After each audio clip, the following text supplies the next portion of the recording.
special edition of the Gentleman's Brotherhood. As you can see, this is not my usual location. I'm not in my studio with the perfect lighting and the perfect audio. You can hear the rumble.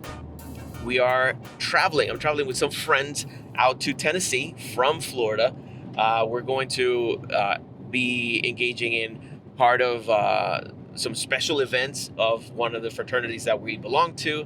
So we were very excited, and we decided, you know what would be cool? If we have some of these conversations that we've been having for the past 3 hours, could we record one of these conversations and maybe get an interesting perspective between or among the four of us? So today we're going to be talking about having a supportive partner, a supportive spouse.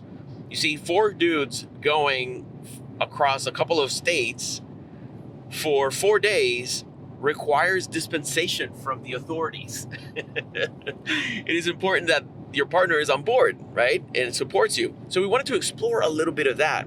And we invite you over to take a seat, buckle up. Here is a supportive partner on the Gentleman's Brotherhood. And today we start with the introductions. My brother, Rolando. How you guys doing? And then here we have Justin. Hello. And our Capitan, Patrick. Hello, hello. So obviously, each one of us has enough flexibility with our significant others to come on this trip, but we know that not everybody has an opportunity to spend time with their friends traveling around. So I wanted to gauge a little bit first what the situation is with each one of us. Okay, we're going to start with Rolando, which is easier to showcase here. Rolando. Yes. So, happily married. It's been 18, possibly 19. And once I return, it will be 19 years of marriage. We share 2 wonderful children, 2 boys, which one of them is special needs. The other one is neurotypical, but it's a happy family. Nice. And obviously you have a comfortable relationship where you can say, hey, I'm considering going out with the guys to Tennessee. How do you feel about that? Can you give us a little insight into how that conversation comes about? It has to do with not so much mental health, but I guess marriage health. And the reason why I say that is because you need to understand that sometimes we can suffocate each other, where we are constantly together, doing the same things, the hustle and bustle of everyday activity, dealing with the children. Sometimes it's great to get away and to partake in different adventures with friends and whatnot, or family. And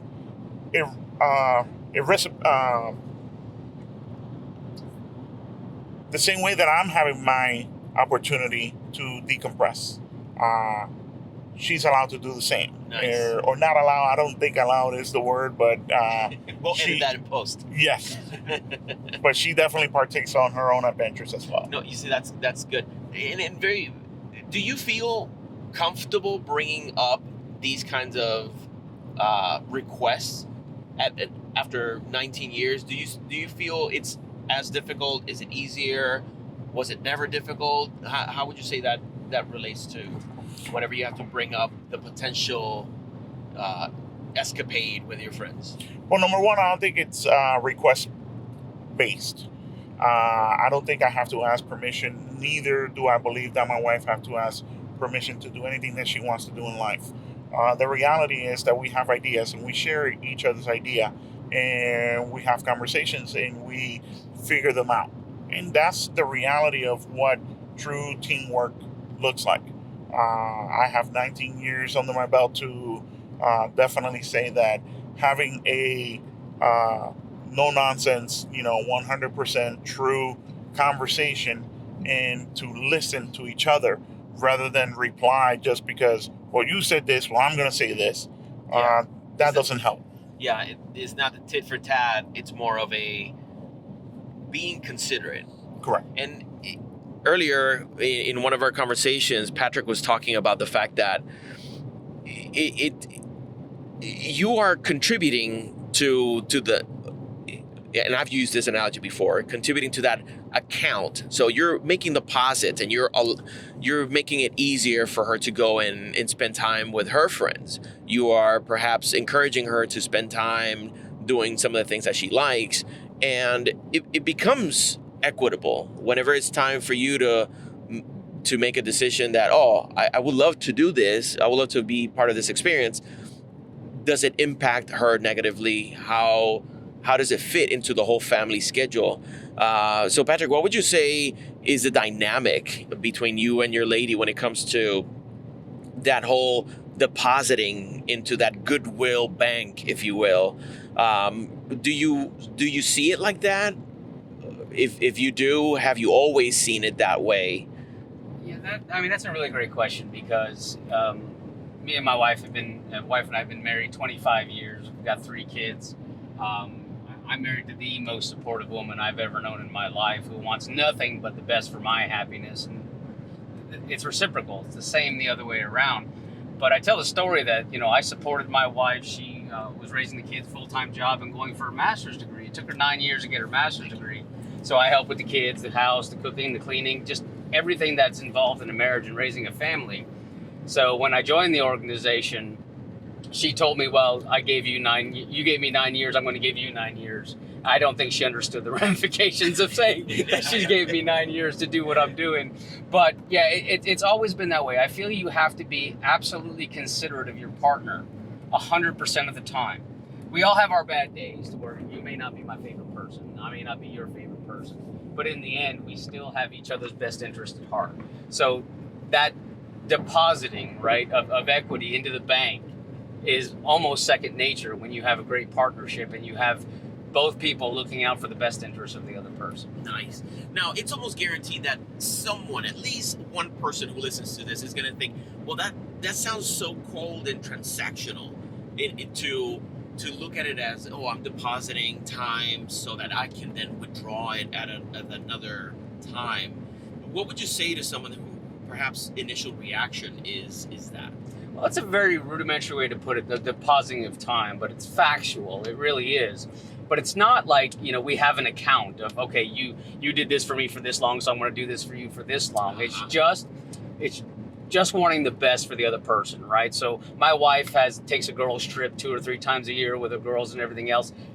She's considerate that she asks me, can I go? Yeah. But she does not expect that answer for me to say, yes, you can go, no, you can go. She knows she can go. I know I can go. So it's not really a depositing of time. We don't keep tabs on it, but we know that we're considerate of each other, and we want each other to explore our lives and what we want to do, and we're just not going to put restrictions on that. Very beautifully put. And I can think about having that entire attitude of, it's not a tit for tat that I'm doing this only to the measure in which you've done it for me. So keeping tabs like that would be, it's somewhat, I don't know how to describe it, but it's Contractual. Yeah, it doesn't seem like a relationship. It seems like a negotiation of sorts. And I think we confuse that with what is actually happening. It's not contractual, it's not tit for tat. It's called commitment. When we're committed to each other, there is no time limitation or expiration. And what happens is that we get our heads wrapped around in too many titles or too many occurrences or situations, instead of actually being supportive and understand that in order for me to be a better version of myself, I need your support throughout the duration of my journey. Mm-hmm. And then the rewards of that journey is at the end, once you feel that you have fulfilled your quest, whichever that may be. And at the same time, like Patrick says, you repay it, because it's not tit for tat, it's commitment. And I want to show you that the same way that you were unconditionally patient with me and supportive and lovable, I want to do the same to you as well. But you can only share or have that specific time with a person that knows how much you are worth. Because what happens is that if a relationship is one-sided, it's not marriage, it's more like an arrangement. Yeah. Wow.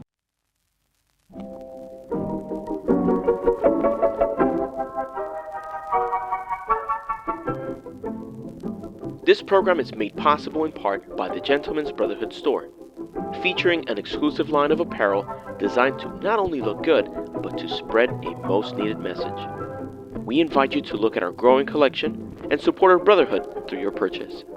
For details, go to thegentleman'sbrotherhood.com. I can definitely see how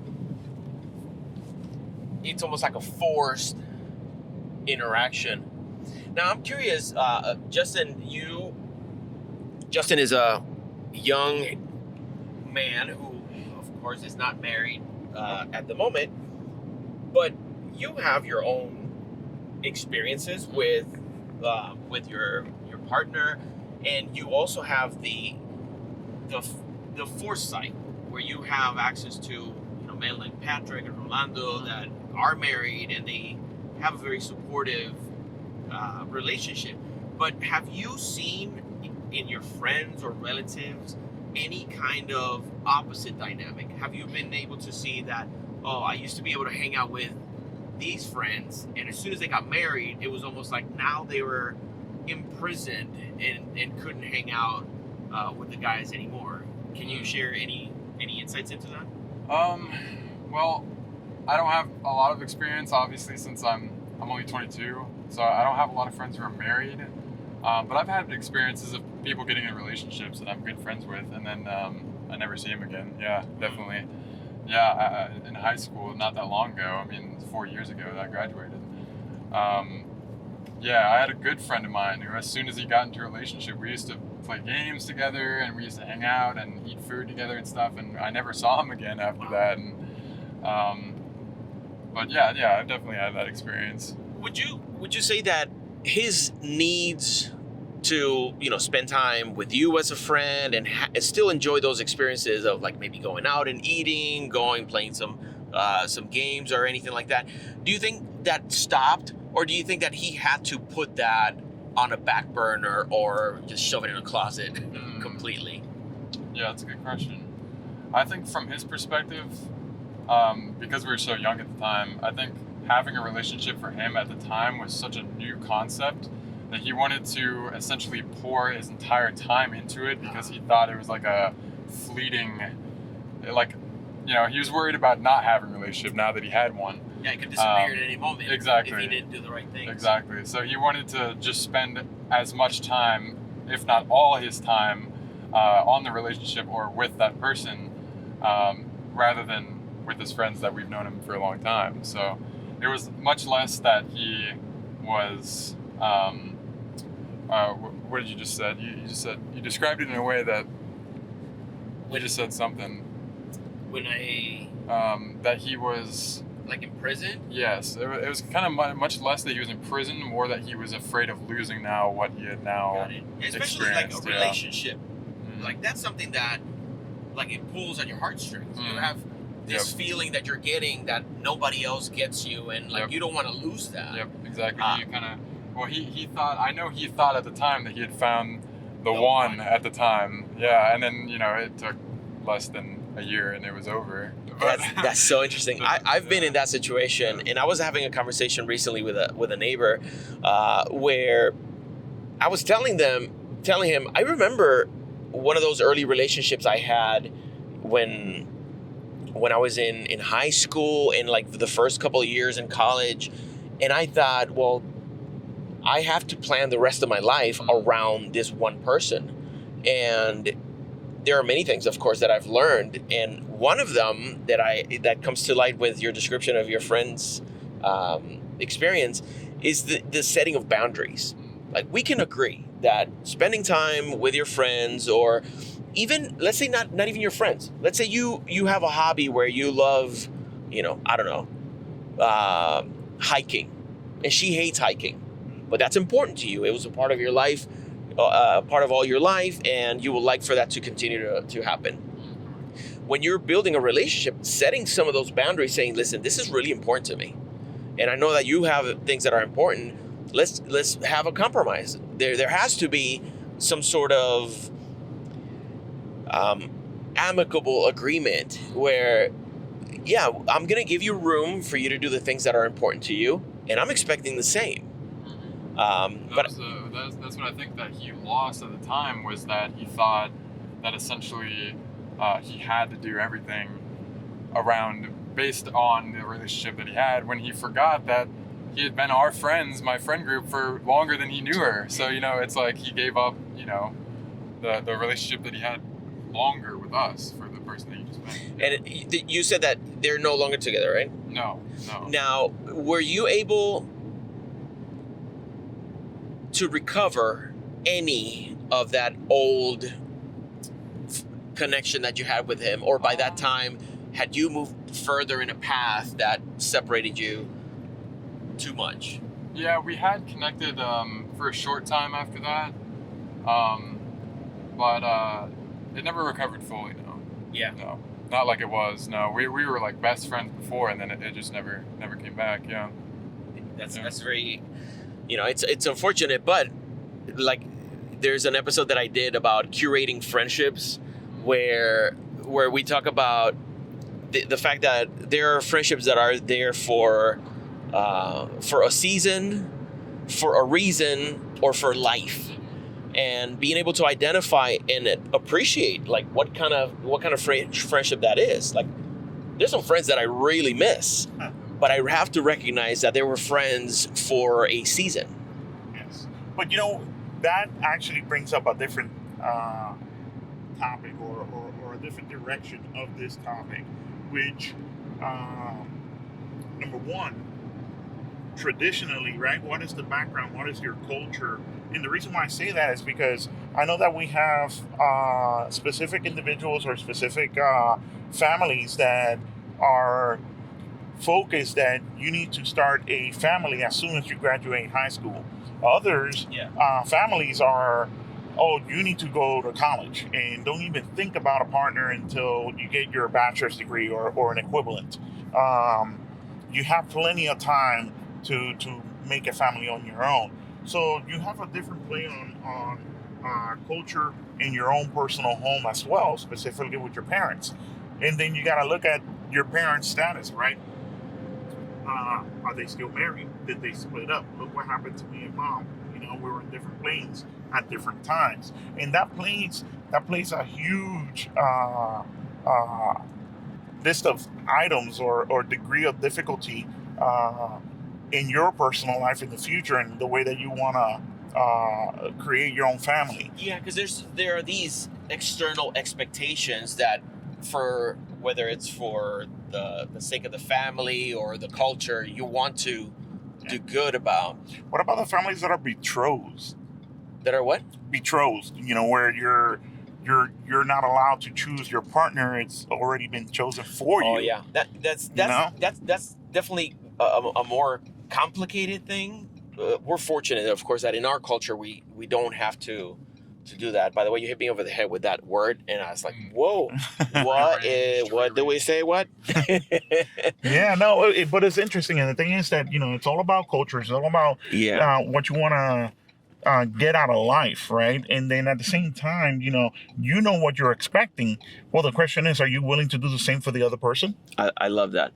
That's the question that you need. That's the answer that you need to answer before you move forward, because that will determine if that person that you're considering is a worthy person to share the rest of your life with. That's beautiful. Beautifully said. Of course, this is a conversation that could go on for a long time, and there are many nuances to it. We see that there's a lot of variables that affect whether a couple can have that kind of amicable agreement that, there's this much flexibility for you to do the things that you like, to spend time with the people that you like. And that takes work. It takes commitment. And like you said, if an individual is in a place in his life where he is not ready to make that kind of commitment, he needs to be clear about that. Well, this is not the moment for me to settle down. Perhaps he needs a little bit more time and finish college or whatever it is that he decides to do. But having that he or she having that foresight of, oh, I'm not at that place yet. Gentlemen, I really appreciate this conversation. We'll revisit it later on a little bit more profoundly. But hopefully you listening or watching, that you found something interesting. Let's not let this conversation die here. Please make sure to set in the comment section, what do you think is something a man can do in order to establish that healthy balance in terms of spending time with friends, family, a loved one, or things like that. So let us know in the comments. And don't forget to subscribe to this podcast and support it however you can. Which, by the way, thank you to all our supporters on Patreon that make this happen, make this possible. And until next time, I wish you courage and courtesy.